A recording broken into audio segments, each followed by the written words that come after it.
ऐसी वीडियो रोज देखने के लिए आप मेरे वीडियो को लाइक करें, इस पे कमेंट करें और अपने दोस्तों के साथ शेयर करें।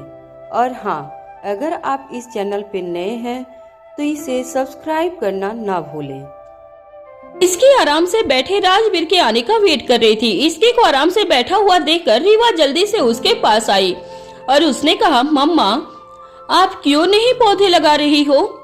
क्योंकि मैं आपके डैड का वेट कर रही हूँ। डैड आ रहे हैं क्या?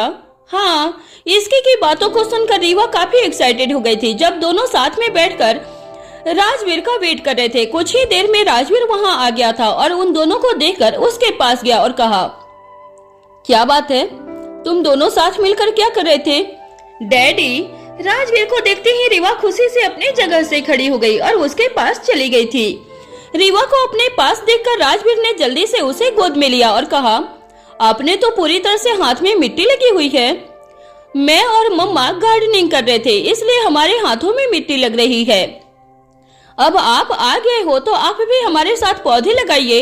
हमारे पास बहुत सारे सुंदर सुंदर फ्लावर्स हैं। रीवा ने टूटे फूटे भाषा में राजवीर को सब बता दिया था। उसकी बातों को सुनकर राजवीर स्माइल करते हुए इसकी की तरफ देखा और कहा, तुम दोनों को देखकर ही लग रहा है कि काफी एंजॉय किया है तुम लोगों ने। चलो अब मेरी बारी है, अब मैं एंजॉय करता हूँ। बताओ कहाँ है तुम्हारा रोज और लिली वाले पौधे?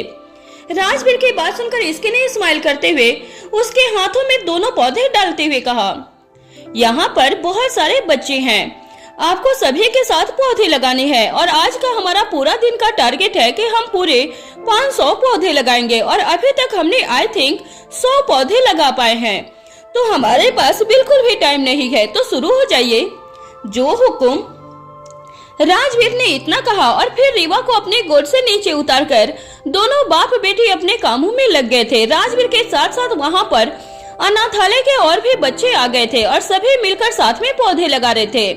यह सारा नजारा दूर खड़े मिहिर देख रहा था। राजवीर और इसकी की शादी को कई साल हो गए थे, लेकिन आज भी दोनों के बीच का प्यार ऐसा ही बना हुआ था। मिहिर दूर खड़ा यह सब देख रहा था कि तभी इसकी उसके पास आई और बोली, क्या बात है, क्या देख रहे हो तुम? देख रहा हूँ कि आखिर जिंदगी में क्या चल रहा है। जब जब मैं सोचता हूँ कि सारी परेशानी शादी के बाद ही शुरू हुई है, तब मेरे सामने तुम और भाई आ जाते हो, जिन्हें देखकर हर इंसान को शादी पर विश्वास बन जाए। क्या हुआ है बताओ मुझे, मैं शायद तुम्हारी कोई मदद कर सकूं। मैं शादी करके गलती कर दी इसकी, वो भी इतने समय में। मुझे टाइम देना चाहिए था कीर्ति को समझने का, मुझे उससे भी टाइम लेना चाहिए था, मुझे समझने का, मेरी फैमिली को समझने का, हम सबके सिचुएशन रिलेशनशिप यह समझने का। वह कुछ नहीं समझी और हम दोनों ने शादी कर ली। अब मुझे लगता है कि जैसे इस परिवार में वह एक आउटसाइडर है, जो सच नहीं है पर उसे समझ नहीं आ रहा है। मिहिर अपने दिल की बात कह रहा था और इसकी आराम से उसकी बातों को सुन रही थी। आज वह अपना दिल खोलकर रख रहा था। आज उसे पछतावा हो रहा था, जिसके बारे में सुनकर इसकी को बिल्कुल अच्छा नहीं लग रहा था। उसका दोस्त जो हमेशा आज तक खेलता रहता था, आज वह हर तरीके से उदास बैठा था। कोशिश करो मिहिर कीर्ति को समझने का और उसकी बात को समझाने का। कुछ नहीं समझती है वह इसकी, और ना मैं कुछ समझा सकता हूँ उसे। और रही बात मेरा उसे समझने की, तुम्हें बहुत अच्छे से उसे समझ चुका हूँ। अपने घर की बड़ी बेटी है, इसलिए उसे लगता है कि जो इम्पोर्टेंस, जो प्रायोरिटी उसे उसके घर में मिली है वह यहाँ भी मिलेगी। बट उसे समझना होगा यहाँ वह बड़ी नहीं है। उसके घर में 4 लोग थे, यहाँ पूरा परिवार है और हर कोई एक दूसरे के बारे में सोचता है, एक दूसरे की परवाह करता है। इसका मतलब यह नहीं कि दूसरे को नीचे दिखाता है। हर किसी की जिंदगी में सबके प्रायोरिटी अलग होती है, यह बात उसे समझना होगा। सही कहा तुमने मिहिर, इंसान के प्रायोरिटी अलग होती है, लेकिन तुम्हें भी इस बात का समझना होगा कि तुम्हारे सबसे पहले प्रायोरिटी कीर्ति ही होनी चाहिए। तुम उसकी जगह किसी और को नहीं दे सकते हो, वह तुम्हारी जिंदगी में सबसे ज्यादा जरूरी है। इस बात का उसे एहसास दिलाओ, तब उसे इस बात का एहसास हो जाएगा, तब शायद वो परिवार में घुल मिलने की कोशिश करेगी। इसकी ने समझाते हुए कहा। उसके बात सुनकर कुछ हद तक मिहिर समझकर अपने रिश्ते को बचाने के लिए इस समय उसे जो सही लग रहा था वह करने के लिए तैयार था। मिहिर से बात करने के बाद इसके वापस राजवीर और रीवा के पास आ गई और उन दोनों को देखकर बोले, आप दोनों को मैंने प्लांट लगाने के लिए कहा था और आप दोनों मिट्टी से खेलने लगे हो। मुझे आज का ये टारगेट पूरा करना है। अच्छा ठीक है, कर रहे हैं। राजवीर ने इतना कहा और फिर काम करने लगा था। साथ में काम करते हुए राजवीर और इसकी काफी करीब बैठे हुए थे और एक साथ रोज का प्लांट लगा रहे थे। राजवीर, इसमें जब एक रोज आएगा तो वो रोज मैं आपको ला कर दूंगी। तुम क्यों? मैं तुम्हें दूंगा। नहीं, बिल्कुल नहीं, मैं ये फ्लावर दूंगी, इसकी ने कहा। उसके बाद सुनकर राजवीर ने घूरते हुए इसकी को देखा। राजवीर के इस तरह से देखने से उसे कोई फर्क नहीं पड़ा था। वो आराम से बैठी अपना काम कर रही थी। वहीं मिहिर ये नजारा देखकर हंसते हुए इसकी के पास आया और बोला, तुम हमेशा मेरे भाई से लड़ती क्यों रहती हो? ओए हेलो, मैं कब लड़ी? मैं तो सिर्फ बोल रही हूँ। वैसे लड़ाई भी जरूरी होती है, हर चीज बिल्कुल स्ट्रेट लाइन में नहीं चल सकती। इसकी की बात सुनकर मिहिर ने कहा, क्यों नहीं चल सकती? क्योंकि स्ट्रेट लाइन अच्छी नहीं होती। यहाँ तक कि लाइफ में भी स्ट्रेट लाइन आ जाए तो इंसान मर जाता है, इसलिए बीच बीच लड़ाई जरूरी है। इसकी ने हंसते हुए कहा और राजवीर को देखने लगी थी। वो अब रीवा के साथ बैठकर उससे बातें कर रहा था। सभी वहाँ पर खुश नजर आ रहे थे कि तभी एक बच्चे की जोर से चिल्लाने की आवाज आ गई। ये आवाज सुनकर इसके राजवीर और मिहिर तीनों भागते हुए उस बच्चे के पास गए और जैसे ही उन्होंने सामने देखा उसकी आंखें बड़ी हो गई थी। जमीन पर एक बच्चा बैठा हुआ था। उसके पैर में गहरी चोट लगी हुई थी, जिस वजह से वह दर्द के मारे चिल्लाए जा रहा था। उसे बहुत दर्द हो रहा था। उसे इतने दर्द में देखकर इसके जल्दी से उसके पास गई और बोली, यह सब कैसे हुआ? तुम देखते हो ना बेटा। इसके इतना बोलते हुए जल्दी से बच्चे को गोद में उठा ली और उसे मेडिकल रूम की तरफ ले जाने लगी। मिहिर, राजवीर भी इसे साथ साथ पीछे जाने लगे थे। साथ साथ वहाँ पर अनाथ आश्रम का स्टाफ भी आ गया था। स्टाफ मेंबर को अब डर लग रहा था कि कहीं इस हादसे की वजह से इसके उन पर गुस्सा न करने लगे। वहीं इसके जल्दी से बच्चे को मेडिकल रूम में लेकर गई और उसका ट्रीटमेंट स्टार्ट करवा दिया। अनाथालय में बहुत ही अच्छी सुविधा थी। यहाँ पर शहर के सबसे बेस्ट डॉक्टर था जो बच्चों का ध्यान रख रहा था और मेडिकल रूम में लगभग काफी अच्छी फैसिलिटी थी, जिस वजह से तुरंत उसे बच्चे को ट्रीटमेंट मिल गया था। बच्चे का ट्रीटमेंट हो जाने के बाद इसके ने गुस्से में स्टाफ की तरफ देखा और कहा, यह सब क्या है? इतने लापरवाही, उस बच्चे को चोट लग गया, उसका ध्यान कौन रख रहा था? इसकी की तेज आवाज सुनकर जल्दी से स्टाफ मेंबर आगे आए और माफी मांगते हुए बोले, हमें माफ करिए मैम, हमें पता नहीं था कि बच्चा वहाँ कैसे पहुँचा। शायद वह खेल रहा था और इसीलिए गिर गया। शायद से आप लोगों का क्या मतलब है? आप लोगों को उसका ध्यान रखना चाहिए था। आप लोगों को यहाँ पे किस लिए रखा गया है? पिछली बार भी आप लोगों ने गलती की थी और इस बार भी ऐसा हुआ है। मुझे तो ऐसा लग रहा है जैसे काम में तो आप लोगों का मन लगता ही नहीं है। इसके गुस्से में देखकर सभी स्टाफ चुप हो गए थे। सबको पता था कि इस बार उन्होंने बहुत बड़ी गलती की थी। राजवीर इसकी के पास आया और उसे समझाते हुए बोला, इसकी अभी इन बातों का कोई मतलब नहीं है, पहले हम उस बच्चे को देखना है। एक काम करते हैं, इसे घर लेकर चलते हैं, वहाँ पर देखभाल अच्छी हो जाएगी। आप सही बोल रहे हो राजवीर, इन लोगों पर तो मुझे विश्वास ही नहीं है, कभी भी कुछ भी करने लग जाते हैं। मुझे यहाँ के स्टाफ को बदलने की जरूरत है। माफ कर दीजिए मैम, लेकिन आप हमें बदलने की बात मत कीजिए। आगे से हम और अट्रैक्टिव होंगे और दोबारा यह सब कभी नहीं होगा। स्टाफ की बात सुनकर इसकी ने घूरते हुए उनकी तरफ देखा। उसका विश्वास पूरी तरह से टूट चुका था, जिस वजह से वह अब उन लोगों पर कोई ट्रस्ट नहीं करने वाली थी। इसकी ने उस बच्चे की तरफ देखा जिसकी उम्र करीब 7 साल के पास होगी और उसके पैर पर मोटी सी पट्टी बंधी हुई थी। उसे देखकर इसकी नजरों के सामने अपना बचपन घूमने लगा था, जब एक बार ऐसे ही उसके पैरों पर चोट लगी थी और उसे उस समय उसके पास कोई नहीं था, ना कोई स्टाफ, ना कोई दोस्त, कोई उसके पास नहीं आया था। कई दिनों तक तो इस दर्द में इसकी रही थी।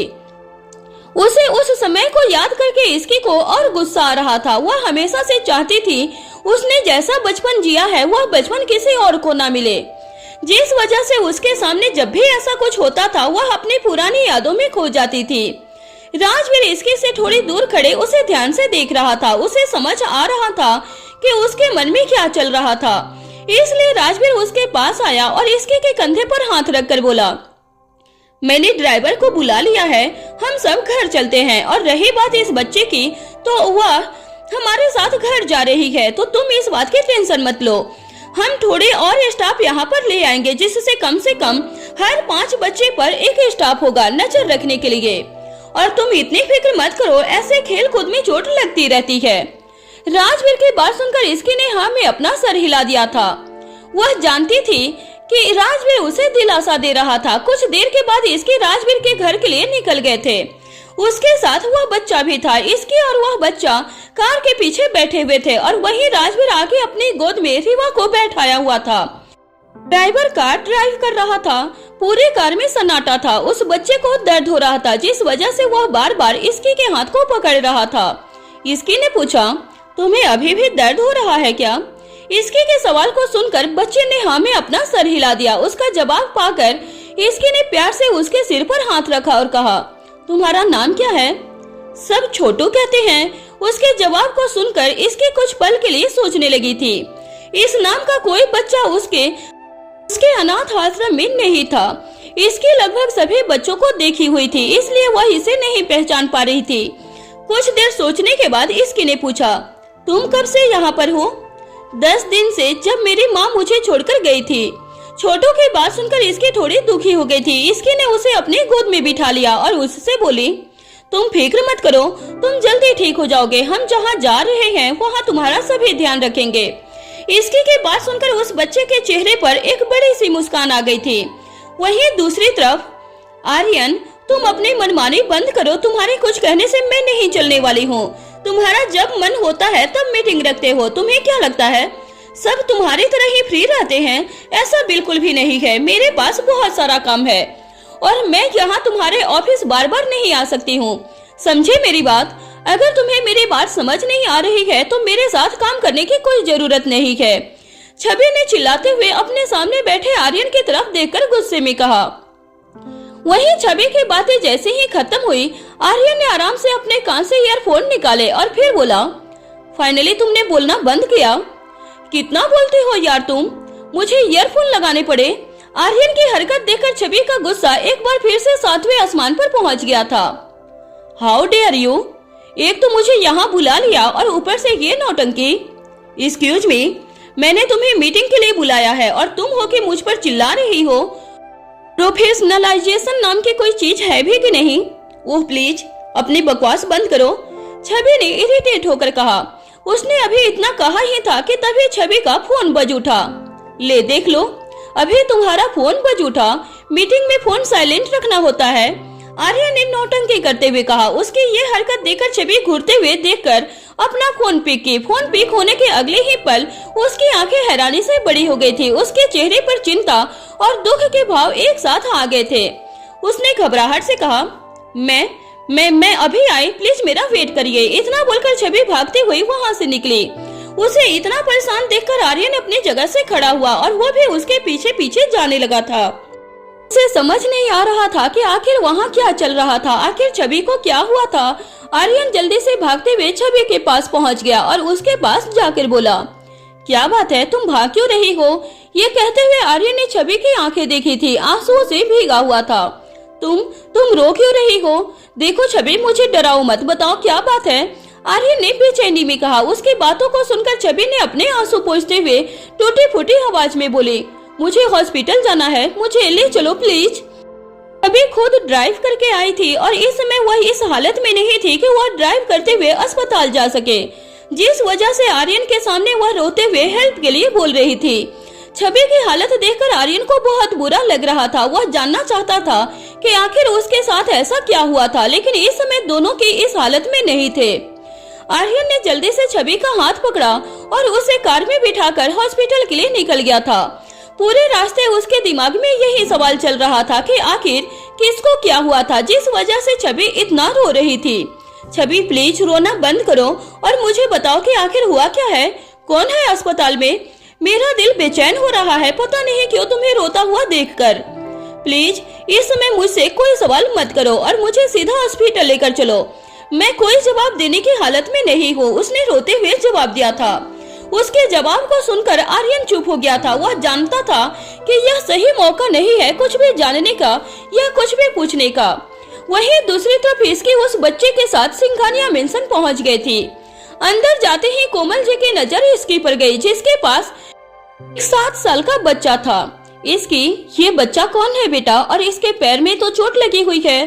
कोमल जी ने इतना कहा ही था कि तभी पीछे से राजवीर और रीवा के साथ अंदर आ गया था, और मिहिर भी। कोमल जी ने सभी की तरफ देखा और फिर वापस से इसकी की तरफ देखने लगी थी, अपने जवाब के इंतजार में। मॉम, इसका नाम छोटू है, अनाथ आश्रम में खिलते हुए गिर गया था, इसी वजह से हम इसका ध्यान रखने के लिए यहाँ लेकर आ गए हैं। यह तो तुमने बहुत अच्छा कर दिया। कितनी चोट लगी है बच्चे को? कोमल जी ने फिक्र भरी आवाज में कहा था। उनकी आंखों में ममता साफ नजर आ रही थी। वहीं इसकी ने उस बच्चे को सोफे पर बिठा दिया। वह बच्चा अपनी आंखें टिमटिमाते हुए पूरे घर को देख रहा था। इतना बड़ा घर उसने आज तक नहीं देखा था। अनाथ आश्रम बड़ा था लेकिन वह घर नहीं था। 10 दिन पहले यह बच्चा अनाथ आश्रम में आया था और उसके साथ इतना बड़ा हादसा हो गया। इस बारे में सोच सोच कर इसकी को बुरा लग रहा था। इसकी ने एक हाउस स्टाफ को बुलाया और उसे ऑर्डर देते हुए कहा, आज से तुम इस बच्चे के साथ रहना और उसका ध्यान रखना, हर समय इसके साथ ही रहना, इसे जो चाहिए वो देना, किसी भी चीज की कोई तकलीफ नहीं होनी चाहिए इसे। हाउस स्टाफ ने कहा, ओके मैम। उससे बात करने के बाद इसके ने वापस से बच्चे की तरफ देखा और उसके गालों पर प्यार से हाथ लगाते हुए बोली, तुम्हें किसी भी चीज की जरूरत हो तो इन्हें बता देना और डरने की कोई जरूरत नहीं है, मैं यही रहती हूँ। उसकी बात सुनकर उस बच्चे ने एक प्यारी सी मुस्कान के साथ इसकी की तरफ देखा। यहाँ आकर उसे बहुत अच्छा लग रहा था। वह चारों तरफ बस अपनी नजर घुमाए जा रहा था। इसकी ने सबसे पहले उस बच्चे को खाना दिया और उसके बाद उसके दवाई खिलाकर उसे रूम में आराम करने के लिए भेज दिया था। उस बच्चे को भेजने के बाद इसकी अपने कमरे में गई और उसके पीछे पीछे राजवीर भी आ गया था। इसकी के परेशान चेहरे को देखकर राजवीर ने कहा, तुम इतनी परेशान क्यों हो रही हो? जो कुछ भी हुआ उसमें तुम्हारी क्या गलती है? तुम तो अपनी पूरी कोशिश करती हो कि सभी बच्चे खुश रहें। मैं जानती हूँ राजवीर, लेकिन उस बच्चे को देखकर पता नहीं मुझे मेरा ही बचपन याद आ जाता है। मैं नहीं चाहती कि उसने इतना ही बोला था कि उसकी बातों को बीच से काटकर राजवीर ने कहा, पुरानी बातों को याद करने से कुछ नहीं होता है। इसकी उन बातों को याद कर कर सिवाय दर्द के और कुछ नहीं मिलेगा। तुम बहुत अच्छा कर रही हो और अनाथ आश्रम में जिस बच्चे से पूछोगी वह यही जवाब देगा, इसलिए इस बारे में सोचना बंद करो और थोड़ी देर आराम कर लो। आज का दिन थोड़ा स्ट्रेसफुल था। थोड़ा नहीं, बहुत। मुझे 500 प्लांट लगाने थे लेकिन रह गया, बट कोई बात नहीं, नेक्स्ट टाइम लगा लूंगे। हाँ, और तुम मुझे एक रोज भी देने वाली थी उन प्लांट में से। एक्सक्यूज मी, वह रोज आप मुझे देने वाले थे ना कि मैं। मतलब क्या है तुम्हारा? मैं तुम्हें इतना डायरेक्टली बोल रहा हूँ कि मुझे तुमसे रोज चाहिए और तुम हो के मेरे पीछे लगी हुई हो। तुम्हें नहीं लगता कभी कभी तुम्हें भी मुझे सरप्राइज देना चाहिए? लड़कों को भी अच्छा लगता है फ्लावर, राजवीर ने इसकी से कहा। उसकी बातों को सुनकर इसकी पूरी तरह से हैरान हो गई थी। उसे लगा नहीं था कि उसे ऐसे बातें राजवीर से सुनने को मिलेगी। वो राजवीर के पास जाकर उसके सर पर हाथ लगाकर बोली, आपकी तबीयत तो ठीक है ना? ये कैसे बहकी बहकी बातें कर रहे हो आप? इसकी की बातों को सुनकर राजवीर ने जल्दी से उसका हाथ पकड़ते हुए कहा, मैं बिल्कुल ठीक हूँ, मुझे कुछ भी नहीं हुआ है और तुम तो बात को घुमाओ मत। मैंने जो कहा वह करना पड़ेगा तुम्हें। उसकी बातों को सुनकर इसकी हल्के से हंसते हुए बोले, अच्छा ठीक है, आपको जो चाहिए मैं दे दूंगी। इतना रिएक्ट करने की क्या जरूरत है? मैं कोई रिएक्ट नहीं कर रहा हूँ। तुम मेरी बात पहले मान जाती तो इतना सब कुछ मैं बोलता ही नहीं। राजवीर की बातों को सुनकर इसकी एक गहरी सांस ली। बातों में वह राजवीर से कभी जीत नहीं सकती थी, इसलिए चुप होने में ही वह भलाई समझे। वहीं अस्पताल में छवि और आर्यन एक वार्ड के अंदर खड़े थे। उनके सामने बेड पर एक बच्चा लेटा हुआ था। वह कोई और नहीं अयांश था। उसे देखकर आर्यन के मन में कई सवाल पैदा हो रहे थे। वह जानना चाहता था कि आखिर यह बच्चा कौन था और इसका छवि से क्या रिश्ता था। अपने सवाल करने के लिए आर्यन को यह समय ठीक नहीं लग रहा था, इसलिए वह चुपचाप खड़ा शांति से सब कुछ देख रहा था। छवि जल्दी से उस बच्चे के पास गई और उसके हाथ को पकड़कर रोते हुए बोली, इतनी तबीयत कैसे खराब हो गई? सुबह तक तो बिल्कुल ठीक था, डॉक्टर इसे क्या हुआ है? मैम, बच्चे को जॉन्डिस हुआ है। जॉन्डिस? लेकिन ऐसे अचानक कैसे? सुबह तक तो हल्का सा फीवर था, आपको पता नहीं चला? हमने इनको टेस्ट किए हैं, कुछ देर में रिजल्ट आ जाएगा। लेकिन ये बेहोश क्यों हो गया? सुबह से कुछ नहीं खाया था। जो स्टाफ इन्हें यहाँ लेकर आए थे उन्होंने बताया कि जो खा रहे थे वो वोमिटिंग करके निकाल दे रहे थे। आखिर में कमजोरी की वजह से बेहोश हो गए। डॉक्टर ने कहा। उनके बातों को सुनकर छवि की आंखों में एक बार फिर से आंसू आ गए। अपनी बात बोलने के बाद डॉक्टर वहां से चले गए थे। डॉक्टर के जाने के बाद आर्यन ने छवि की तरफ देखा और कहा, छवि, यह बच्चा कौन है? उसके सवाल को सुनकर छवि ने आर्यन की तरफ देखते हुए कहा, मुझे यहाँ तक छोड़ने के लिए थैंक यू। अब तुम जा सकते हो यहाँ से। मेरे सवालों का जवाब यह नहीं है छवि, बताओ यह बच्चा कौन है? अपने सवाल पर जोर देते हुए आर्यन ने पूछा था। आर्यन छवि को देखे जा रहा था। उसे अपने सवालों के जवाब चाहिए थे और वहीं छवि शांति से खड़ी उसकी बातों को सुन रही थी। उसे समझ नहीं आ रहा था कि वह आखिर आर्यन के सवालों का क्या जवाब दे। वह जो पूछ रहा था उसका जवाब दे पाना छवि के लिए मुमकिन नहीं हो रहा था। मैं कुछ पूछ रहा हूँ छवि, जवाब दो मेरे सवालों का। कौन है यह बच्चा? अपनी बातों पर जोर डालते हुए आर्यन ने तेज आवाज में पूछा। आर्यन के सवाल को सुनकर छवि ने थोड़ा गुस्से में कहा, मेरा बच्चा है यह, तुम्हें इस बात से कोई प्रॉब्लम है क्या? जैसे ही आर्यन ने छवि के मुंह से यह सब सुना, एक पल के लिए वह हैरान रह गया था। छवि का बच्चा, यह कैसे मुमकिन है? यह सवाल उसके दिमाग में घूमने लगा था। वह आगे और भी सवाल करना चाहता था, लेकिन तभी उसकी नजर आयांश पर गई, जो धीरे धीरे अपनी आंखें खोल रहा था। जैसे ही छवि ने अपने बेटे को होश में आते हुए देखा, वह जल्दी से उसके माथे पर हाथ फहराते हुए बोले, आयांश, कैसे हो बेटा? होश में आओ, देखो मम्मा सामने खड़ी है। आयांश ने धीरे से कहा, मम्मा। आयांश की बात सुनकर छवि ने जल्दी से कहा, हाँ बेटा, मैं यही हूँ, देखो मैं सामने खड़ी हूँ। उसकी बात सुनकर आयांश ने धीरे धीरे अपनी आंखें खोली और खोलते ही सबसे पहले उसने अपने सामने अपनी माँ छवि को देखा था। उसे देखते ही उसके होठों पर मुस्कान आ गई थी। वहीं आर्यन दूर से सारा नजारा देख रहा था। उसके तो मानो पैरों तले जमीन खिसक गई हो। यह सब देखकर उसे समझ नहीं आ रहा था कि यह क्या चल रहा है। उसके मन में कई तरह के सवाल उठ रहे थे, लेकिन यह समय और यह जगह दोनों ही सही नहीं थे। इस वजह से वह शांति से खड़ा बस माँ बेटे को देखे जा रहा था। वहीं दूसरी तरफ इसकी रीवा को लिविंग हॉल पर बिठाकर खाना खिला रही थी कि तभी उसकी नजर छोटू पर गई, जो दूर खड़ा उसे देख रहा था। उसे देखकर इसकी ने उसे अपने पास बुलाया और कहा, तुमने खाना खा लिया क्या? हाँ, मैंने खाना खा लिया, यहाँ का खाना बहुत टेस्टी है, छोटू ने जवाब दिया था। उसके जवाब को सुनकर इसकी ने हंसते हुए कहा, हाँ, खाना तो यहाँ का बहुत टेस्टी है और अब तुम चिंता मत करो, मैं तुम्हें रोज यहीं का खाना खिलाऊंगी। तुम यहाँ बैठो, तुम्हारे पैरों पर चोट लगी है, तुम्हें ज्यादा चलना नहीं चाहिए। उसकी बात सुनकर छोटू ने हाँ में अपना सर हिला दिया और शांति से बैठ गया था। इसके वापस से रीवा को खाना खिलाने लगी कि तभी मीसा वहाँ आई और जैसे ही मीसा की नजर इसकी के साथ बैठे बच्चे पर गई, वह उससे सवाल करते हुए कही, इसकी, यह बच्चा कौन है? यह छोटू है, कुछ दिन पहले अनाथ आश्रम में आया था। इसके पैर में चोट लग गई थी, इसलिए मैं इसे घर लेकर आ गई।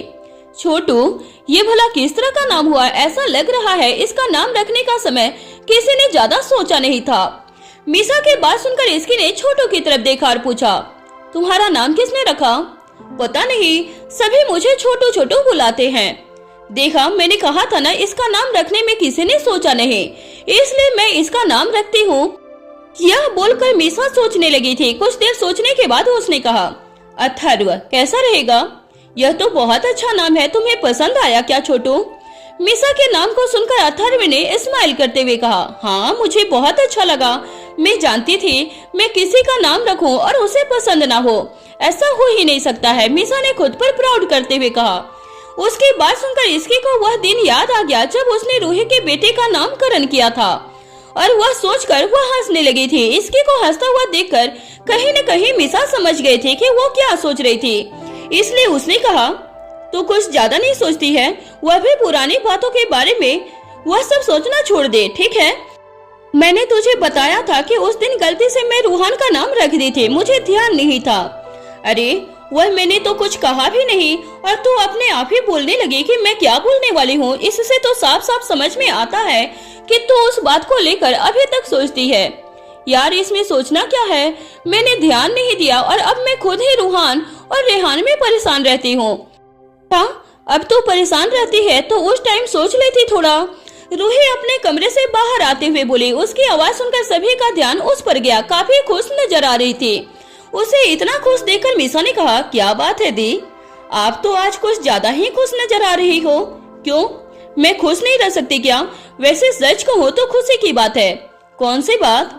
मैंने कॉलेज में अप्लाई किया था जॉब के लिए और मुझे वहाँ सिलेक्ट कर लिया गया है। अरे, आपने हमारा कॉलेज छोड़ दिया क्या? इसकी ने हैरानी से पूछा। उसके सवाल को सुनकर रूही ने कहा, मैं अब थोड़ी नई जगह पर काम करना चाहती हूँ, नए लोगों से मिलना चाहती हूँ। अब क्या वही पुराने कॉलेज जाओ, कुछ नयापन है ही नहीं इसमें।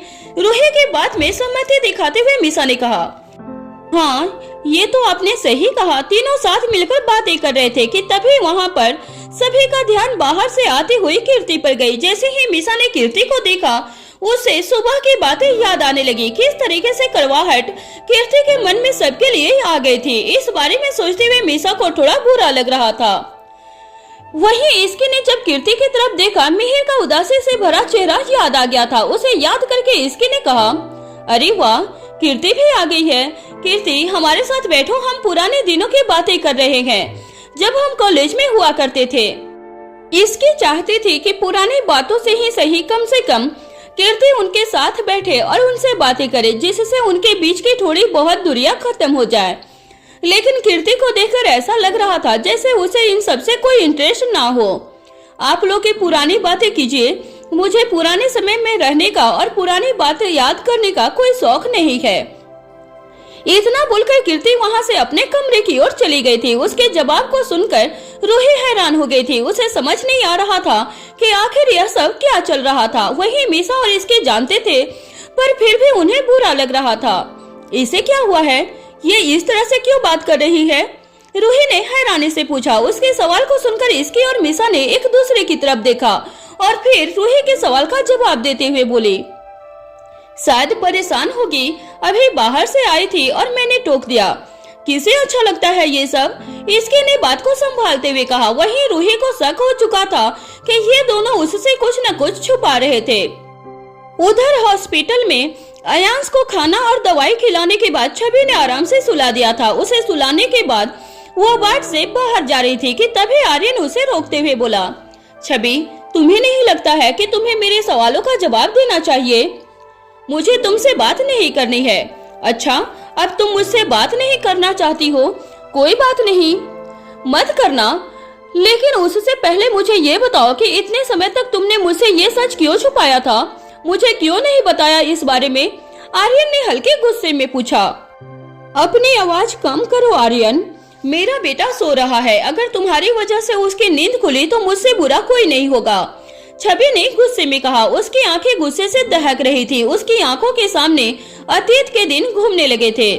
ये मेरे सवाल का जवाब नहीं है छवि, आर्यन ने आराम से कहा। छवि की खामोशी और उसका गुस्सा कहीं न कहीं आर्यन को उसके सवालों का जवाब दे रहे थे। आर्यन समझ गया था वो जवाब जो छवि उसे नहीं मिल रहा था। आर्यन धीरे से छवि के करीब करते हुए बोला, यह मेरा बेटा है ना? तुम इसे मुझसे छुपा रही हो ना? उसके बाद सुनकर छवि ने घूरते हुए आर्यन की तरफ देखा और हल्के से तेज आवाज में बोले, बिल्कुल भी नहीं, अयांश तुम्हारा बेटा नहीं है, चले जाओ यहाँ से, मुझे तुमसे कोई बात नहीं करनी है। छवि की बातों को सुनकर आर्यन ने मुस्कुराते हुए कहा, सच छुपता नहीं है, अगर ऐसा होता तो आज इस तरीके से मेरे सामने नहीं आता। यह तुम्हारी गलतफहमी है आर्यन आहूजा, ऐसा कभी नहीं होने वाला है, कभी नहीं। कोई सच तुम्हारे सामने नहीं आएगा और अगर सच सामने आ भी गया तो भी ना मैं और ना ही मेरा बेटा तुम्हारा होगा। इस सवाल का जवाब तो आने वाला वक्त देखा जाएगा। फिलहाल के लिए मैं चलता हूँ, लेकिन सच कहूँ आज मैं बहुत ज्यादा खुश हूँ। तो मुझे लगता है कि खुशी को सेलिब्रेट करना चाहता हूँ, लेकिन मेरे बेटे की तबीयत ठीक नहीं है, इसलिए आज रहने देता हूँ, कभी और सेलिब्रेट किया जाएगा। इतना बोलकर आर्यन हंसते हुए वहाँ से चला गया। उसके चेहरे पर एक बहुत बड़ी मुस्कान थी। उसे देखकर ऐसा लग रहा था मानो उसकी जिंदगी की सबसे अनमोल चीज उसे मिल गई थी। छवि तो उसकी थी, लेकिन आप उसे अपने बेटे के बारे में पता चल गया था। आर्यन पूरी तरह से श्योर था कि अयांश उसका ही बेटा था। वह जानता था कि छवि की जिंदगी में उसके अलावा और कोई लड़का नहीं था।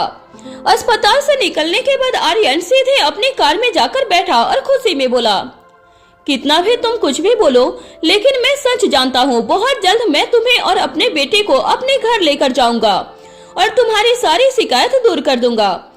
काश तुम्हें पता होता कि हमारे अतीत में क्या हुआ था, हमारे अलग होने की असली वजह क्या थी। काश तुम सब जान पाती तो शायद आज ही नाराजगी की वजह और यह नफरत मुझे तुम्हारी आंखों में नजर नहीं आता। इतना कहने के बाद आर्यन ने अपनी कार स्टार्ट की और वहाँ से निकल गया था। वहीं दूसरी तरफ राजवीर, मैं आपसे बोल रही हूँ ना, यह इस तरीके से होगा। आपको मेरी बात समझ क्यों नहीं आ रही है? इसमें समझना क्या है इसकी? मैं जानता हूँ कि यह कैसे प्लेस होगा। मुझे डिस्टर्ब मत करो, मेरा काम करने दो। अपने हाथों में एक टॉय को पकड़े हुए राजवीर ने कहा। उसकी बात सुनकर इसकी एक मुंह बनाते हुए बोली, आपको कुछ नहीं पता, आपको ऐसा ही लगता है कि आपको सब कुछ आता है। मैं बता रही हूँ कि ऐसे नहीं होगा। मैं मैनुअल पढ़ा है। तुम पढ़ने के बाद भी तो गलत पढ़ लेती हो। मुझे करने दो, मैं बहुत सारे टॉयज सेट किए हैं रीवा के। यह बोलते हुए राजवीर रीवा के टॉयज को एक बार फिर से असेंबल करने लगा था। दोनों ही बड़े गौर से इस काम में लगे हुए थे कि तभी एक जोर की आवाज हुई। इस आवाज को सुनकर राजवीर और इसकी दोनों ही एक दूसरे की तरफ देखा और फिर उस टॉय की तरफ जो अब टूट चुका था। यह कैसे हुआ? मैंने तो आपको पहले ही कहा था, आप मेरी बात सुन ही नहीं रहे थे। यह इस तरीके से होना ही नहीं था। आप उसे गलत तरीके से लगा रहे थे, इसलिए अब टूट गया। तो तुम कौन सा सही तरीका बता रही थी? तुम भी तो गलत ही बता रही थी। उस तरीके से करता तभी ये टूट जाती। आई थिंक ये टॉय ही बेकार है। यह सही है, जब खुद से कोई काम खराब हो जाए तो सामान को कोई दोष दे दो। खैर, टॉय अच्छा था या बुरा था, इस बात का फैसला तो हम बाद में कर लेंगे। फिलहाल तो आप ये सोचो कि आपकी बेटी को क्या बोलना है। जब वह यह टॉयज मांगने आएगी तब हम उससे क्या कहेंगे? हमने तो इसे तोड़ ही दिया है। इसके के लिए सोचते हुए कहा, रीवा को यह खिलौना उसके दादाजी यानी कि अर्णव जी ने दिया था। वह बड़े ही प्यार से इस खिलौने को राजवीर और इसके के पास लेकर आई थी, जिससे वह दोनों इसे असेंबल करके रीवा को खेलने के लिए दे दे। लेकिन बेचारी रीवा, इससे पहले वह अपने खिलौने से खेल पाती, उससे पहले ही यह खिलौना टूट गया था। इसकी मुझे अभी अभी याद आया कि मेरी एक इम्पोर्टेंट मीटिंग है, तो मैं स्टडी रूम में जा रहा हूँ मीटिंग अटेंड करने के लिए, तो तुम रीवा को संभाल लेना। इतना बोलकर राजवीर अपनी जगह से उठा और वहाँ से जाने लगा था कि तभी इसकी ने उसके हाथ को पकड़कर कहा, यह ठीक नहीं है। आप जिस तरीके से फंसा कर नहीं जा सकते हैं। मैं कुछ नहीं बोलने वाली रीवा को, मैं भेज दूंगी आपकी मीटिंग के बीच में। अरे सच में मेरी मीटिंग है? मैं अच्छे से जानती हूँ कि आपकी कितनी मीटिंग है। इतना बोलकर इसकी ने राजवीर के हाथ को खींचते हुए वापस सोफे पर बिठा दिया। वहीं राजवीर ने थोड़ी देर इसकी को गौर से देखा और फिर एक गहरी सांस लेकर कहा, ठीक है, मैं समर को बोलकर ऐसा ही एक और खिलौना मंगवा देता हूँ, जिससे रीवा को पता ही नहीं चले कि उसका खिलौना टूट गया है। ये सही रहेगा। अगर उसे पता चल गया तो आगे से कुछ भी नहीं देगी हमें। इसकी ने हल्के से हंसते हुए कहा और राजवीर के बगल में जाकर बैठ गई थी। राजवीर ने अपना फोन निकाला और समर को खिलौना मंगाने के लिए कह दिया था। यह बोलने के बाद राजवीर ने इसकी की तरफ देखा और फिर उसे अपने गले से लगाकर बोला, कितनी अजीब बात है ना इसकी, आज हमसे एक टॉय असेंबल नहीं हो पाया। हाँ, सही कहा आपने, यह बात अजीब तो है, लेकिन आपके लिए, क्योंकि इस दुनिया में ऐसा कोई काम नहीं जिसे आप पूरा नहीं कर पाओ। मेरा क्या है, मैं तो कोई ना कोई काम बिगाड़ती रहती हूँ, तो एक और सही। तो तुम मानती हो यह तुमने खराब किया है? राजवीर के सवाल को सुनकर इसकी ने अपनी आंखें बड़ी करते हुए उसकी तरफ देखा और कहा, राजवीर, आप मुझे मेरी बातों के जाल में मत फंसाया कीजिए। मैं अच्छे से जानती हूँ कि मैं क्या कर रही हूँ और क्या नहीं। अच्छा ठीक है, तो मैं इतना गुस्सा क्यों हो जाती हो? बात बात में छोटी छोटी सी बात पे नाक फुलाने लगती हो। इतना बोलकर राजवीर ने इसकी की नाक को खींच दिया था, जिससे इसकी ने एक बार फिर से उसे चिढ़ कर देखा। एक तरफ जहां इसकी और राजवीर एंजॉय कर रहे थे, वहीं दूसरी तरफ देवगढ़ में तूफान मचा हुआ था। आदित्य अपने बेटे के पास गया था उसे वापस लाने के लिए, और उसके दिमाग में कुछ तो चल रहा है। और मैंने सुना है कि देवगढ़ में बड़ा पावर प्लांट लगने वाला है, जो सिंघानिया इंडस्ट्री को लगाने वाली है। शशांक राठौर ने गुस्से में अपने बेटे आशीष को कहा था। उनकी बात सुनकर आशीष अपनी जगह से खड़ा हुआ और उसने कहा, मैं जानता हूँ dad, power plant Singhania industries के अंडर लगने वाला है, लेकिन मैंने यह भी सुना है कि शायद वह यह प्रोजेक्ट किसी और को दे दे। अगर ऐसा है तो तुम अभी के अभी दिल्ली जाओ और जाकर राजवीर सिंघानिया से मिलो। मैं चाहता हूँ कि वो प्रोजेक्ट हमें मिले, इससे हमारा दबदबा और बढ़ जाएगा। इसके साथ साथ अगर राजवीर सिंघानिया का सपोर्ट हमारी तरफ आ जाए तो हमें और भी फायदे हो सकते हैं। शशांक ने अपनी कड़क आवाज में कहा। उसकी बात को सुनकर आशीष कुछ देर सोचते हुए बोला, राजवीर सिंघानिया से मिलना इतना आसान नहीं है। मैंने सुना है कि वह काफी एरोगेंट किस्म का इंसान है। उसे मनाना इतना आसान नहीं होने वाला है। मुझे फर्क नहीं पड़ता, तुम्हें यह तो करना ही पड़ेगा, वरना इतने सालों की मेहनत पर पानी फिर जाएगी। शशांक ने आशीष को देखते हुए कहा। उसकी बातों को सुनकर आशीष गहरी सोच में पड़ गया था। उसे समझ नहीं आ रहा था कि कैसे राजवीर आज फिर से मिलेंगे, और मिलेंगे तो कैसे मिलेंगे। वहीं दूसरी तरफ आर्यन कार्तिक के घर आ गया था। तुम्हें चैन नहीं है क्या? इस समय मेरे घर पर क्या कर रहे हो? कार्तिक अपने सामने बैठे आर्यन को घूरकर देखते हुए बोला। कार्तिक की बात सुनकर आर्यन ने हल्के से हंसते हुए कहा, आज मैं बहुत खुश हूँ, इसलिए मुझे समझ नहीं आया कि मैं कहाँ जाऊँ। तभी मुझे तुम्हारा ख्याल आ गया। अच्छा, कोई जरूरत नहीं है मेरे ख्याल करने की। मेरी रातों की नींद खराब कर दिया है तुमने। तुम चुपचाप मेरे घर से चले जाओ। कम ऑन यार, मैं इतने प्यार से तुम्हारे पास आया हूँ और तुम इस तरीके से मुझसे बातें कर रहे हो। थोड़ी तो मेरी रिस्पेक्ट करो। वैसे मैं तुमसे यह बोलने आया हूँ कि जो देवगढ़ वाले प्रोजेक्ट की हम बात कर रहे थे वह अब तुम रहने दो, क्योंकि अब वहाँ जाकर काम करने का मन मैंने बदल दिया है। आर्यन की बात सुनकर कार्तिक हैरान रह गया था। कल तक आर्यन उस प्रोजेक्ट के लिए राजवीर और उससे लड़ाई कर रहा था और आज उसी को प्रोजेक्ट नहीं चाहिए थी। यह बात डाइजेस्ट करना उसके लिए मुश्किल हो रहा था। तुम्हें अचानक से क्या हो गया? कल तक तुम लड़ाई कर रहे थे और आज अचानक से तुम्हें वह प्रोजेक्ट नहीं चाहिए, आखिर क्यों? मैंने कहा ना तुमसे, मैं बहुत खुश हूँ और इसीलिए मैं अब यहीं रहना चाहता हूँ। मेरा मन नहीं है अभी देवगढ़ जाने का और वहाँ जाकर उनके मैटर में पढ़ने का। वैसे तुम अब चिंता मत करो, बहुत जल्द वह लोग खुद ही यहाँ पर आ जाएंगे। आर्यन की बात सुनकर कार्तिक ने हैरानी से उसकी तरफ देखा। उसे समझ नहीं आ रहा था कि आखिर आर्यन कहना क्या चाह रहा था, जिस वजह से कार्तिक ने पूछा, मैं कुछ समझा नहीं, तुम कहना क्या चाहते हो? अब तक उन लोगों को पता चल गया होगा कि राजवीर को ये प्रोजेक्ट मिल गया है, इसलिए वह लोग राजवीर से मिलकर वह प्रोजेक्ट हासिल करने की जरूर कोशिश करेंगे। और यही नहीं, अपनी पावर और पोजीशन को बढ़ाने के लिए राजवीर के सपोर्ट पाने को भी वो लोग बोलेंगे। आर्यन की बात सुनकर कार्तिक हैरान हो गया था। उसे समझ नहीं आ रहा था कि यह बात आर्यन इतने विश्वास के साथ कैसे बोल रहा था। यही सब सोचते हुए कार्तिक ने उनसे पूछा, तुम इस सब बात को इतने विश्वास के साथ कैसे कर सकते हो? मैं अच्छे से जानता हूँ उन लोगों को, और तुम्हें अगर मुझ पर विश्वास नहीं है तो इस बात को समय पर छोड़ दो और अपने आप रिजल्ट देख लेना। अगर तुम्हें इस पर इतना विश्वास है तो हमें इस बारे में राजवीर से बात करनी चाहिए, उसे इस बारे में पता होना चाहिए। तुम सही बोल रहे हो, राजवीर से तो जरूर इस बारे में बात करना चाहिए। आर्यन की बात सुनकर कार्तिक ने कहा, ठीक है, फिर कल चलते हैं राजवीर के पास और उसे इस बारे में बताते हैं। इतना बोलकर कार्तिक चुपचाप हो गया था और कुछ सोचते हुए उसने आगे पूछा, वैसे तुम इतनी खुशी के साथ मेरे घर आए थे, क्यों? ऐसे भी कौन सी खुशखबरी मिल गई है तुम्हें?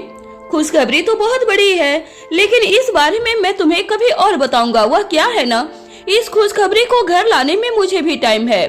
इतना बोलकर आर्यन वहाँ से चला गया था। वहीं आर्यन के पीछे कार्तिक कंफ्यूज होकर उसे देख रहा था। मुझे समझ नहीं आ रहा है कि आखिर यह आर्यन किस चीज के बारे में बात कर रहा था। ना समझे में खुद से बुदबुदाते हुए कार्तिक ने कहा, पता नहीं इसके बोलने का क्या मतलब है। कौन से खुशखबरी के बारे में बात कर रहा है? बिजनेस में तो ऐसा कुछ नहीं है। अगर होता तो मुझे पता होता। वह खुद से बात कर ही रहा था कि तभी रीत अपने कमरे से बाहर आकर बोली, खत्म हो गई तुम्हारी मीटिंग? मुझे समझ में नहीं आ रहा है कि आखिर आर्यन इतनी देर रात को यहाँ क्यों आया था। उसे कुछ जरूरी बात करनी थी इसलिए आया था। खैर अब चला गया है तो चलो हम भी रूम में चलते हैं। हाँ ठीक है, रूम में चलते हैं। इतना बोलकर रीत कार्तिक के साथ अंदर जाने लगी।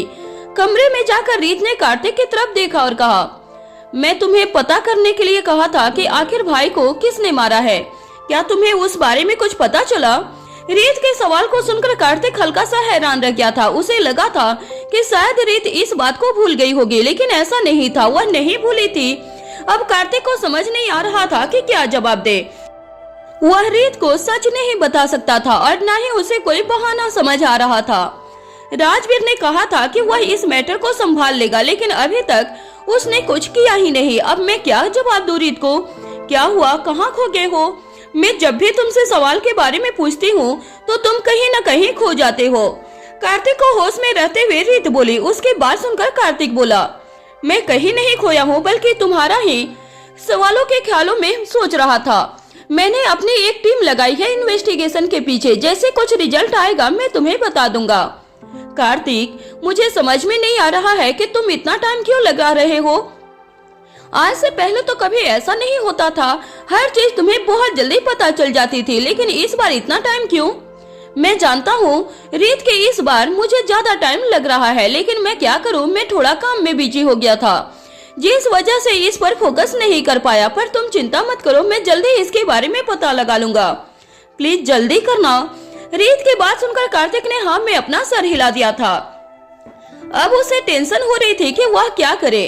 वहीं दूसरी तरफ राजवीर इसकी के साथ बेड पर लेटा हुआ था। दोनों की आंखों से नींद काफी दूर थी। दोनों ही सो नहीं रहे थे, बस बातें किए जा रहे थे। राजवीर अपने और मुझे अनाथालय के स्टाफ को चेंज क्यों नहीं करने दिया?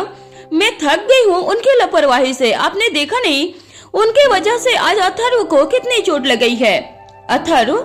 ये अथर्व कौन है?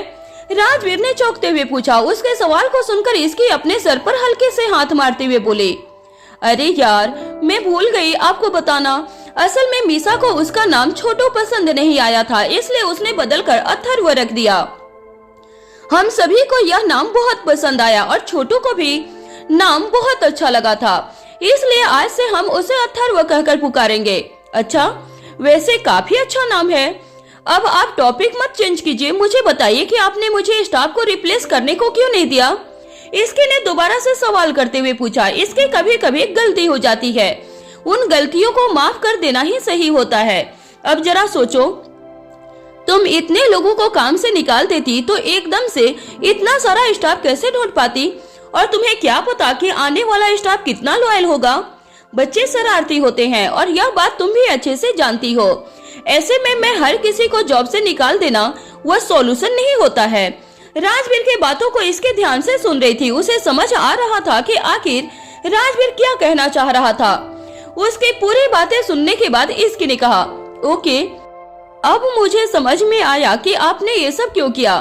आप तो काफी दूर का सोच लेते हो, मैं तो इतना सब कुछ सोचा ही नहीं। हाँ, तो आप सोचना शुरू कर दो। इतना बोलकर राजवीर ने प्यार से इसकी के सर पर किस किया। उसके बाद उसकी दोनों आंखों पर और फिर उसके होठों पर। धीरे धीरे राजवीर ने उसके पूरे शरीर पर किस किया और दोनों अपने प्यार में खो गए थे। अगले दिन इसकी का सुबह उठने का मन नहीं हो रहा था। हमेशा की तरह राजवीर उसे उठाने में लगा हुआ था।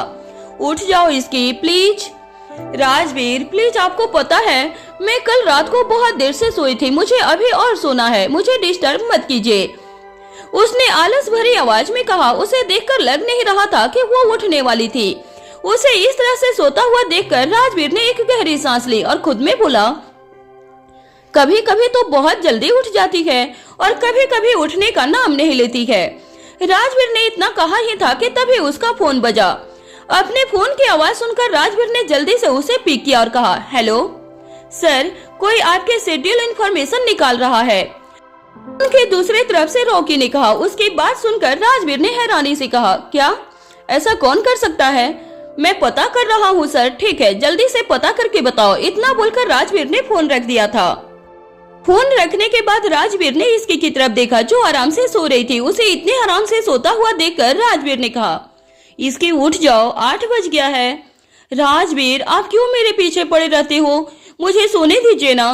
इसकी की बात सुनकर राजवीर एक गहरी सांस लेते हुए इसकी को अपनी गोद में उठा लिया। एकदम से राजवीर के उठाने की वजह से इसकी ने झट से अपनी आंखें खोली। राजवीर, ये आप क्या कर रहे हो? मुझे नीचे उतारिए प्लीज।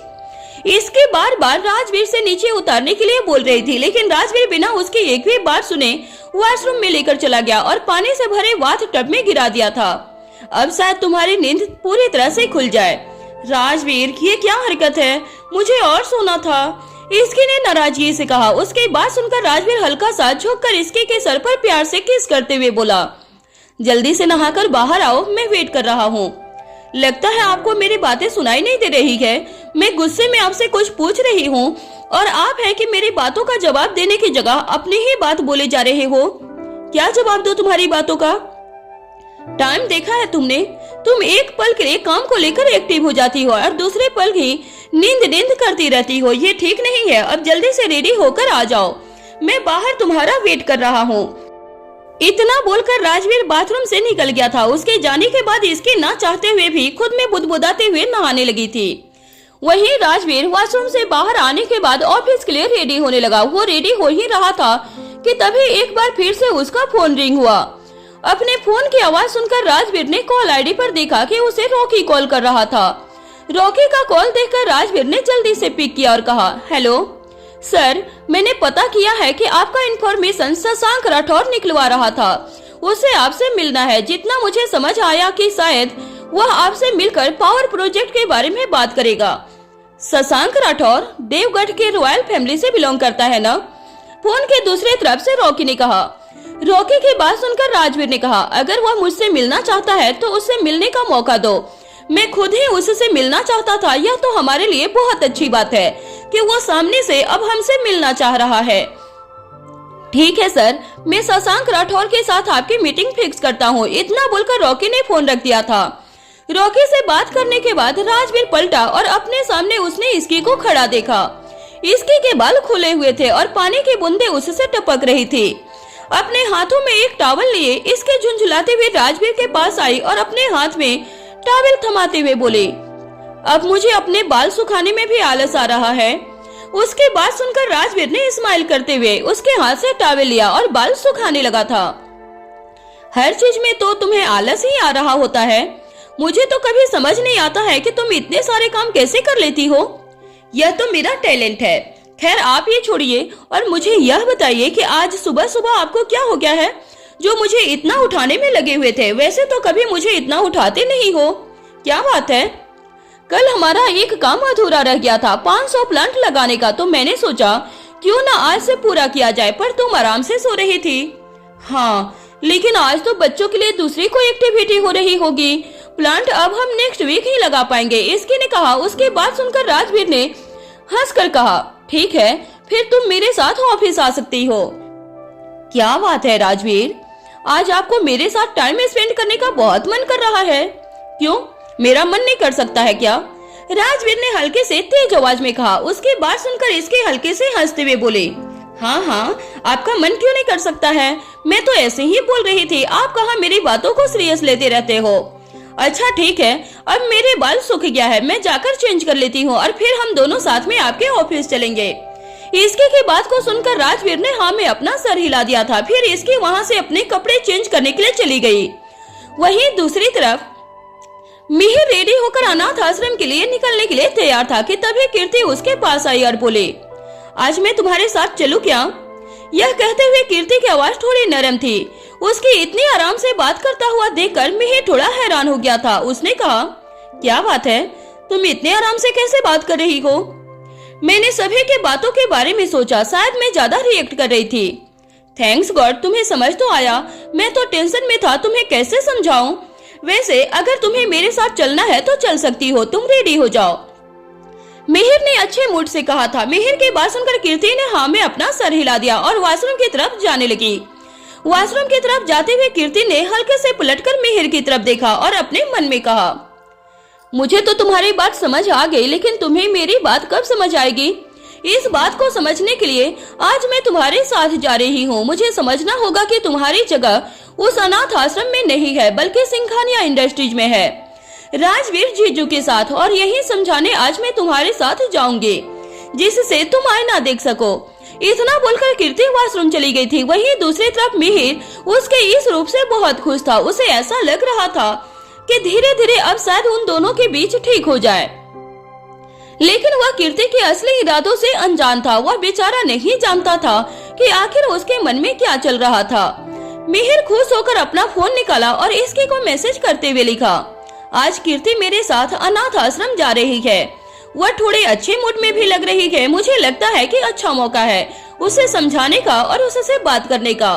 दूसरी तरफ जैसे ही इसकी ने मिहिर का मैसेज देखा, उसका खुशी से चेहरा खिल गया था। उसने लिखा, यह तो बहुत अच्छी बात है, तुम प्लीज वहाँ पर कोई बोरिंग बातें करके उसे बोर मत कर देना। हमारे अनाथ आश्रम में बहुत सी अच्छी चीजें दिखाने के लिए है, वह सब दिखाना और बच्चों से मिलवा के आएगा। सबसे मिलकर उसका मूड ठीक हो जाएगा। उसके बाद सुनकर मिहिर ने हाँ में टाइप किया और कीर्ति के बाहर आने का वेट करने लगा। करीब 1 घंटे के बाद रीवा को स्कूल छोड़ने के बाद इसकी और राजवीर ऑफिस पहुंच गए थे। ऑफिस पहुंचने के बाद राजवीर अपनी एक इम्पोर्टेंट मीटिंग के लिए चला गया था और इसकी उसका ऑफिस में बैठकर वेट करने लगी थी। ऑफिस में बैठे बैठे थोड़ी बोर हो रही थी, इसलिए वह खुद में बोली, मैं थोड़ा बाहर जाकर घूम लेती हूँ। मैंने जिसके साथ काम किया उन लोगों से भी मिल लूंगी और थोड़ी बातें भी हो जाएगी। यह सोचकर इसकी अपनी जगह से उठी और राजवीर के केबिन से बाहर निकली। जैसे ही इसकी ने आगे कदम बढ़ाए थे कि तभी उसकी नजर एक आदमी पर गई जो उसे ही देख रहा था। उस आदमी की नजरें इसकी पर टिकी हुई थी। वहीं इसकी उसे देखकर कंफ्यूज हो गई थी। उसे समझ नहीं आ रहा था कि आखिर यह आदमी उसे क्यों देख रहा था। उसका मन हुआ उसके पास जाकर कुछ पूछने का, लेकिन इससे पहले कुछ बोल पाती तभी वहाँ समर आ गया और उसने कहा, mister Shashank Rathore, meeting hall इस तरफ है, आप आइए मेरे साथ। समर के बात सुनकर शशांक ने हाँ में सर हिला दिया और मीटिंग हॉल की तरफ जाने लगा था। पर मीटिंग हॉल की तरफ जाते हुए भी उसकी नजरें इसकी पर टिकी हुई थी। आइए मिस्टर शशांक राठौर, मैं कब से आपका ही वेट कर रहा था। मैंने सुना है कि आप मुझसे मिलने के लिए बहुत बेचैन थे।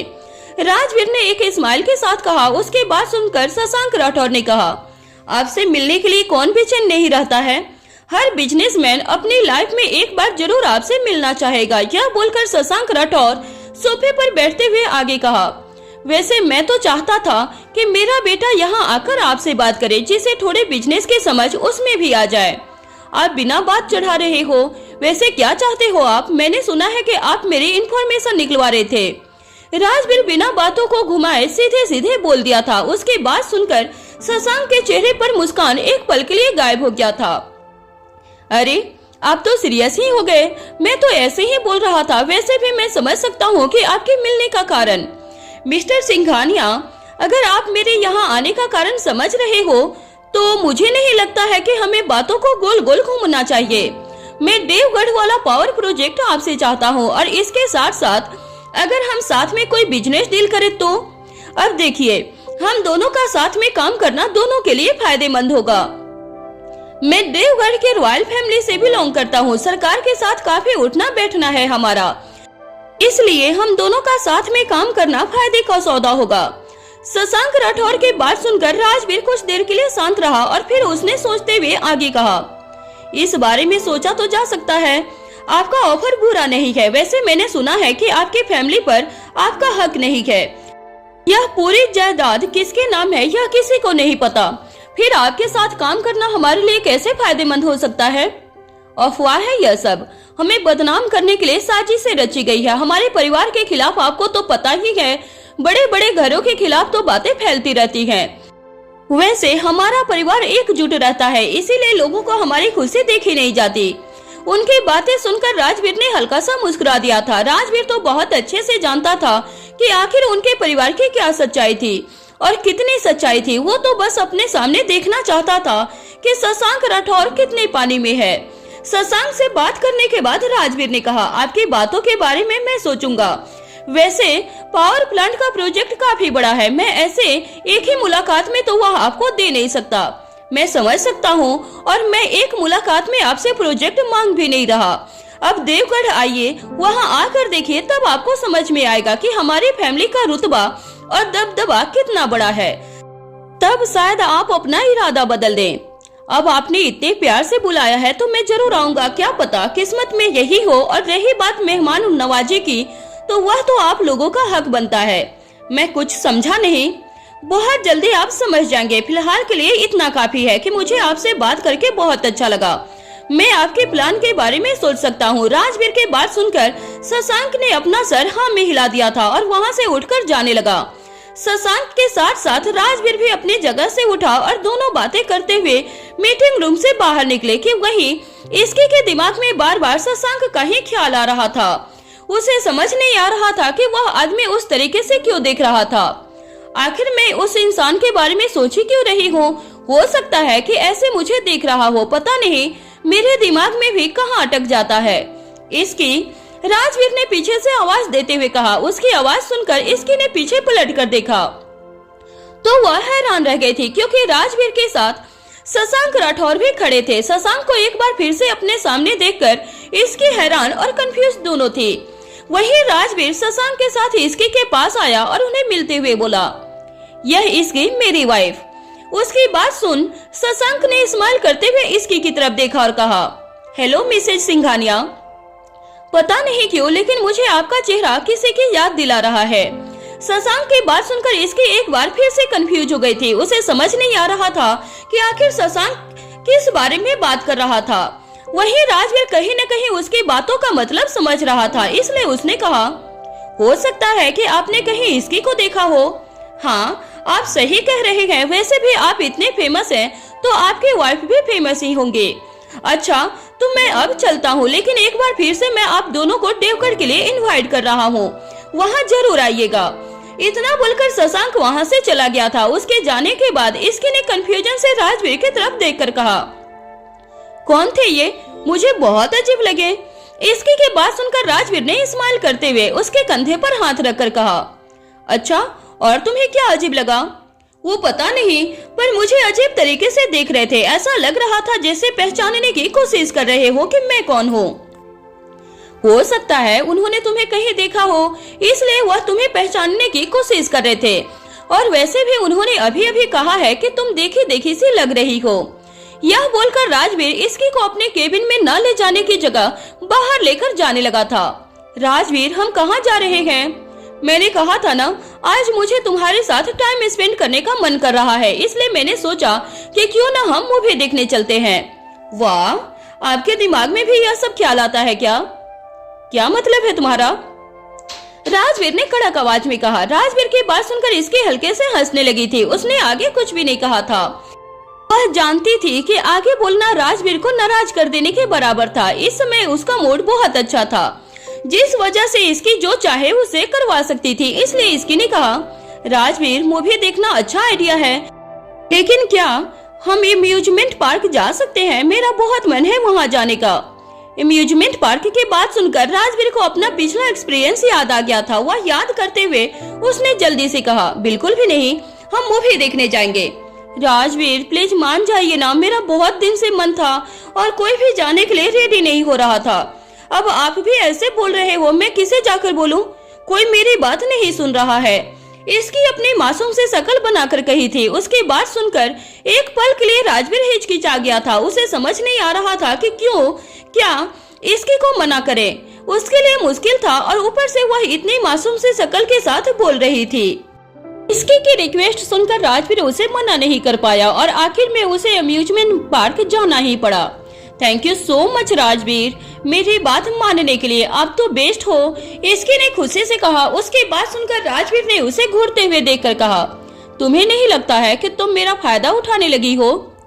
आपका फायदा उठाना तो मेरा हक बनता है, इसमें मुझे बुरा क्यों लगेगा? इतना बोलकर इसकी हंसने लगी थी। वहीं उसकी बात सुनकर राजवीर ने कुछ नहीं कहा और वह शांति से अम्यूजमेंट पार्क में अंदर चला गया। अंदर जाकर इसकी ने बहुत सारे राइड किए। वह बहुत एंजॉय कर रही थी। वहीं राजवीर कुछ खास एंजॉय नहीं कर रहा था। उसे शांत देखकर इसकी ने कहा, राजवीर, हॉन्टेड हाउस चले क्या? अब तुम्हें हॉन्टेड हाउस जाना है और कुछ बचा है क्या? हाँ, मुझे राइड से मजा नहीं आ रहा है और आप तो बिल्कुल भी एंजॉय नहीं कर रहे हो, तो मुझे लगता है कि हॉन्टेड हाउस जाना चाहिए। वो बहुत ही बेस्ट प्लेस है और आपको पता है, हॉन्टेड हाउस के साथ साथ वह जगह बहुत रोमांटिक भी होती है। आप जरा सोचो, मैं डर की वजह से आपके करीब आ जाऊंगी, तुम और डर, वो भी मेरे पास आओगी। मैं भी देखता हूँ कि कितना डरती हो तुम। राजवीर ने स्माइल करते हुए कहा। वह जानता था कि इसकी एक ऐसी लड़की थी जिसे शायद ही किसी चीज से डर लगता था और हॉन्टेड हाउस जैसी चीजों से बिल्कुल डर लगने वाला नहीं था। वहीं इसकी खुशी खुशी हॉन्टेड हाउस की तरफ जाने लगी थी। उसके मन में शायद कुछ खुरापात चल रहा था। वहीं दूसरी तरफ कीर्ति मिहिर के साथ अनाथ आश्रम में थी। वहां जाकर आसपास इतनी शोर से उसे थोड़ा सा गुस्सा आ रहा था, लेकिन खुद पर काबू करते हुए मिहिर से कहा, तो तुम यहाँ काम करते हो। मुझे एक बात बताओ, यहाँ काम करने से तुम्हारे करियर का ग्रोथ कैसे होगा? तुम मुझसे बोल रहे थे कि तुम्हारा कुछ और गोल है। यहाँ तो मुझे कुछ नजर नहीं आ रहा है। यहाँ तो दिन भर तुम बस इसकी दीदी की बात सुनते होगे। कीर्ति की बात सुनकर मिहिर ने थोड़ा सरप्राइज होकर उसकी तरफ देखा और कहा, कीर्ति तुम यह कैसी बातें कर रही हो? जहाँ देखो यहाँ का माहौल कितना अच्छा है। छोटे छोटे बच्चों के चेहरे पर जब हम खुशी देखते हैं ना तो हमारा दिन बन जाता है। यह सब बातें फिल्मों में अच्छी लगती है मिहिर, ये असल जिंदगी है। असल दुनिया से बाहर आओ, अपने सपनों की दुनिया से, और देखो तुम क्या खो रहे हो। इसकी दीदी का क्या है? उनके पास सब है, वह सिर्फ अपनी जिंदगी को एंजॉय कर रही है। लेकिन तुम्हें बहुत कुछ पाना है अपने लिए, मेरे लिए और हमारे लिए। प्लीज कीर्ति, आज सुबह तुम जिस तरह से मेरे पास आए थे वह देखकर मुझे लगा था कि शायद तुम्हें अपने गलती का एहसास है। लेकिन गलती का एहसास मिहिर, मैंने कोई गलती नहीं की है। अपने हक की बात करना या किसी को उसके हक के बारे में बताना यह कोई गलती नहीं है। तुम अंधे हो, तुम्हें कुछ दिखाई नहीं दे रहा है, लेकिन मैं अंधी थोड़ी ना हूँ। अच्छा छोड़ो, मूड खराब नहीं करते हैं। यहाँ पर और क्या क्या है मुझे दिखाओ, और तुम क्या करते हो मुझे यह भी बताओ। कीर्ति की बात सुनकर मिहिर का मूड तो पहले से ही खराब हो गया था, लेकिन फिर भी खुद को काबू करते हुए मिहिर ने कहा, आओ मैं तुम्हें दिखाता हूँ कि यह अनाथ आश्रम कैसे सबसे अलग है। यहाँ पर वर्ल्ड की बेस्ट टेक्नोलॉजी है। इतना बोलकर मिहिर उसे और भी बातें बताने लगा था और साथ साथ सब चीज दिखा भी रहा था। इसमें तो कोई शक नहीं था कि वह अनाथ आश्रम बेस्ट टेक्नोलॉजी के साथ बना हुआ था, लेकिन फिर भी इन सब से कीर्ति खुश नहीं थी। उसे इन सब से मिहिर का ग्रोथ नहीं नजर आ रहा था। उसे ऐसा लग रहा था जैसे मिहिर यहाँ पर अपना टाइम वेस्ट कर रहे थे। वो मिहिर को यह आईना दिखाना चाहती थी कि वह इतने बड़े घर का बेटा होकर वो क्या खो रहा था। देखा तुमने, सब कितना अच्छा है। यहाँ काम करने में एक सुकून मिलता है, किसी तरह की कोई बंदिश नहीं है। यह छोटे छोटे बच्चे जब हमारे पास आते हैं ना और फिर उनकी जिंदगी को हम संवारते हैं, ऐसा लगता है जैसे कोई पुण्य काम कर रहे हो। पुण्य का काम? मिहिर तुम अपने इतने बूढ़े नहीं हुए हो कि ऐसे बातें करो। अभी हमारी उम्र ही क्या हुई है? अभी तो हमें अपनी जिंदगी में कुछ देखा भी नहीं है और तुम सुकून ढूंढने लगे। इस समय तो सब अपने नींद चैन को खोकर जिंदगी के लक्ष्य के पीछे लगे रहना है। ऐसे में तुम सुकून की तलाश कर रहे हो। क्यों नहीं कर सकता मैं कीर्ति? जो काम मुझे अच्छा लग रहा है, जो मुझे खुशी दे रहा है, जो मुझे सुकून दे रहा है, अगर वह मुझे करने का मौका मिल रहा है तो मैं वह काम क्यों न करूं? क्योंकि तुम अकेले नहीं हो, तुम्हारे साथ मैं भी हूँ और मैं नहीं चाहती ऐसी जिंदगी तुम समझो। मैं आज तुम्हारे साथ इसलिए आई हूँ ताकि तुम्हें दिखा सकूं कि तुम क्या कर रहे हो। राजवीर जीजू को देखो, दिन रात ऑफिस में रहते हैं, ऑफिस का काम करते हैं। उन्हें पूरी दुनिया जानती है। दुनिया जहान से लोग उनसे मिलना चाहते हैं। उनकी एक झलक के लिए सब पागल रहते हैं। उनकी एक आवाज पर दुनिया पलट जाती है। लेकिन तुम्हारी क्या पहचान है मिहिर? कीर्ति की कही गई एक एक शब्द कहीं न कहीं और मिहिर के दिमाग पर असर करने लगा था। इस बारे में सोचने पर वह मजबूर तो हो रहा था कि आखिर उसकी क्या पहचान है। उधर हॉन्टेड हाउस में इसकी राजवीर के साथ इंटर हुई थी।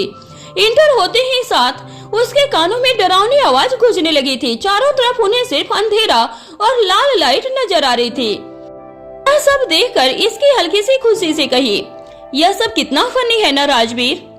देखा, मैं जानता था तुम डरने वाली नहीं हो और तुम मुझसे बाहर कह रही थी कि तुम डरोगी और फिर मेरे करीब आ जाओगी, और अंदर आने के बाद तुम्हें ये सब फनी लग रहा है। अरे यह तो एंट्री है ना, अंदर क्या पता कुछ और खौफनाक हो जिसे देखकर हमारा दिल दहल जाए। ऐसा कुछ नहीं होने वाला है। मैं जानता हूँ तुम्हें और तुम्हारी बातों को। फालतू में तुम यहाँ लेकर आई हो। अच्छा खासा हम मूवी देखते और फिर डेट पर चलते, पर नहीं, तुम्हें तो हॉन्टेड हाउस घूमना है। उसकी बात सुनकर इसकी ने हल्के से मुस्कुरा दिया था। वह जानती थी कि राजवीर का मूड बहुत खराब चल रहा था। उसके आने का बिल्कुल मन नहीं था, पर फिर भी मुझसे जबरदस्ती लेकर आए थे। राजवीर का हाथ पकड़कर इसकी उसे अंदर ले जाने लगी। जैसे जैसे वह अंदर जा रही थी, डरावने नजारे बढ़ते जा रहे थे। वह सब देखकर इसकी डरने लगी थी। वह धीरे धीरे राजवीर के करीब आकर बोली, अब तुमसे सच में डर लग रहा है? उसकी बात सुनकर राजवीर ने हल्के से कहा, मजाक बंद करो इसकी। मुझे पता है तुम सब मेरी वजह से यह सब बोल रही हो। अरे नहीं राजवीर, सच में मुझे थोड़ा बहुत डर लग रहा है। आपको यकीन नहीं हो रहा है? देखिए मेरा हाथ कांप रहा है। इसके इतना कहा ही था कि तभी उसके सामने दो रास्ते आ गए, एक लेफ्ट दूसरा राइट। उन दोनों रास्तों के सामने दोनों खड़े हो गए थे। उन्हें समझ नहीं आ रहा था कि उन्हें किस तरफ जाना चाहिए। थोड़ी देर सोचने के बाद इसकी ने कहा, आई थिंक हमें राइट लेना चाहिए। ठीक है चलो, राजवीर ने नॉर्मली कहा और दोनों राइट की तरफ चले गए थे। उनके जाने के बाद तुरंत उनके पीछे एक और कपल आया। उस कपल में से लड़का जो था वो राइट की तरफ जाने लगा था कि तभी लड़की ने उसका हाथ पकड़कर कहा, अरे क्या कर रहे हो, इस तरफ मत चलो, लेफ्ट चलते हैं। पिछली बार मैं अपने दोस्तों के साथ यहाँ आई थी और हमने राइट ले लिया था। हमारे तो हालत ही खराब हो गई थी। यह रास्ता बहुत डरावना है और इसका एंड जल्दी आता ही नहीं है। डर के मारे पिछली बार मेरी हालत खराब हो गई थी और मेरे साथ साथ जितने लोग आए थे सब डर गए थे। यहाँ से बाहर निकलने का तो पार्क वालों ने इनाम भी रखा है। वो जानते हैं सही सलामत बाहर नहीं निकल सकता है। अपनी गर्लफ्रेंड की बात सुनकर उस लड़के ने कहा, तब तो वो लोग पागल हैं। इन्हें इतना खतरनाक रास्ता बनाना ही नहीं चाहिए था। पता नहीं कोई चला गया होगा तो उसका क्या होगा? वही होगा जो पिछली बार हमारा हुआ था। खैर छोड़ो, हम लेफ्ट से चलते हैं। इतना बोलकर उस कपल ने लेफ्ट से निकल गए थे। वहीं राइट रास्ते पर राजवीर और इसके जा रहे थे और जैसा उस लड़की ने कहा था, यहाँ पर सच में बहुत खतरनाक मंजर था। राजवीर, कोई मेरा हाथ पकड़ रहा है। इसके हल्के से डरते हुए इसके की बात सुनकर राजवीर ने इसके को अपनी बाहों में ले लिया था और कहा, तुम डरना बंद करो, मुझे पता है तुम नाटक कर रही हो। आपको ना ऐसे ही लगता है कि मैं हर बार ड्रामा ही करती हूँ। मैंने कहा था कि मुझे डर नहीं लगता है, लेकिन मुझे सच में डर लग रहा है। इतने तो डरावनी मूवी भी नहीं देखती है। काश अपनी जगह मीसा होती, वह मेरी बात समझ जाती। मीसा का नाम सुनकर राजवीर ने हल्की नाराजगी में कहा, मीसा, मेरे साथ रहते हुए तुम मीसा को कैसे याद कर सकती हो? प्लीज, मीसा आपकी बहन है, अब उसे जलने का तो कोई मतलब ही नहीं है। मैं उससे जल नहीं रहा हूँ, मैं बस तुमसे बोल रहा हूँ कि यह टाइम हम दोनों का है। यहाँ पर हम किसी और के बारे में बात नहीं करेंगे। राजवीर की बात सुनकर इसकी एक गहरी सांस ली, लेकिन उसे कुछ कहा नहीं था क्योंकि इसमें उस पर डर भारी हो रहा था। जैसे जैसे और रास्ते की तरफ बढ़ रहे थे वैसे वैसे उसका डर बढ़ते जा रहा था। यह रास्ता खत्म क्यों नहीं हो रहा है? मेरी भी मति मारी गई थी जो मैं यहाँ आ गई, इसके ने लगभग रोते हुए कहा था। उसके बात सुनकर राजवीर सिर्फ मुस्कुरा रहा था क्योंकि उसे कहीं न कहीं ऐसा लग रहा था जैसे इसकी अभी भी ड्रामा कर रही थी। दोनों आगे बढ़े जा रहे थे कि एकदम से इसके चिल्लाते हुए बोले, राजवीर, मेरा हाथ किसी ने पकड़ लिया, प्लीज कोई खींच रहा है मुझे। इसकी, तुम। राजवीर ने इतना कहा ही था कि उसके पकड़ से इसकी छूट गई और चारों तरफ अंधेरा होने लगा था। अंधेरा होने की वजह से राजवीर को अब इसकी नजर नहीं आ रही थी, जिस वजह से थोड़ा घबराकर राजवीर ने कहा, इसकी कहाँ हो तुम? राजवीर, कोई मुझे खींच रहा है, प्लीज हेल्प मी। यह बोलते हुए अचानक से इसकी की आवाज आनी बंद हो गई थी। वहीं राजवीर परेशान होकर चारों तरफ उसे ढूंढने लगा था, लेकिन इसकी अब उसे कहीं नजर नहीं आ रही थी। घबराते हुए राजवीर वापस पीछे आ गया था। आगे आया लेकिन फिर भी उसे कहीं इसकी नजर नहीं आई। इसकी राजवीर चिल्लाते हुए इसकी को खोज रहा था।